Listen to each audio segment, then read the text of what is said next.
I think in the fight against human trafficking, one of the problems is all of it happens underground, and all of it happens in secrecy. And so I was in Cambodia a couple of years ago and looking at our anti-trafficking work, and we started in Phnom Penh looking at the broken girls who had been through the brothel system, and WorldVision trying to rehabilitate them and help them re-enter some kind of normal life. And I use the metaphor, it's like dropping a priceless vase and shattering it into 1,000 pieces and then having to put it all back together again, and it's never quite the same.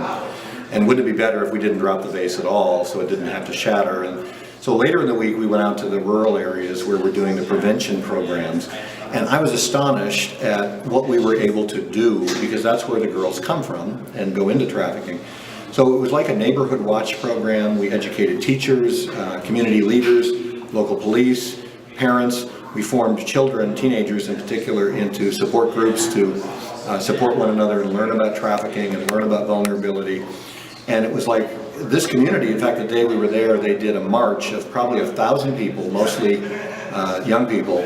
And the march was, the parents were on the side marching with their kids, the police were escorting the protesters as they walked down, the road. They ended up at the schoolyard where the teachers and headmaster were all supportive of the thing, and then they had speakers for half the day. The mayor was speaking, the district governor was speaking, the leaders of the schools and different dimensions of the society were speaking, and they were all focusing on human trafficking and how it was not going to happen in their community. And for the first time I got the hope that we can actually prevent the vase from being shattered if we work in communities at the grassroots level to protect them from evil people that want to take children into bonded labor and trafficking.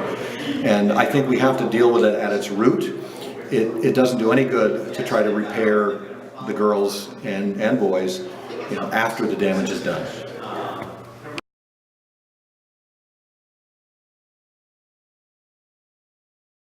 So my advice to young people who want to get engaged in this global problem, I think, would be to realize that there's a whole supply chain around human trafficking. And I talked a minute ago about stopping it at the source and preventing the trafficking from even happening. And a lot of work has to be done there. But all along the supply chain, there's the opportunity to disrupt the economics of trafficking by kind of busting into brothels and interrupting the trade and the commerce. There's working on the legal system toward the end of the supply chain, prosecuting brothel owners and traffickers to the full extent of the law, and getting governments to enforce the laws they have. Most of these governments have laws against this that sometimes go unenforced. Education is part of the solution. Working with police forces is part of the solution. Changing the laws in the United States. We just put on a major effort last year to get the Trafficking Victims Protection Act passed by both houses of Congress, which allows us to prosecute sex criminals who commit a crime in another country. We can prosecute them in the United States and put them in prison. And so basically you need to try to close every loophole and shut down the trade at every point in the supply chain. And of course to work on restoring and rehabilitating young people that have been trafficked and have been traumatized by that.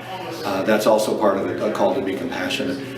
So it's a tough problem because it is underground, but I think if we create enough outrage, we work for policy change, law change, work at different parts in the supply chain, we can dry it up and we can make a difference.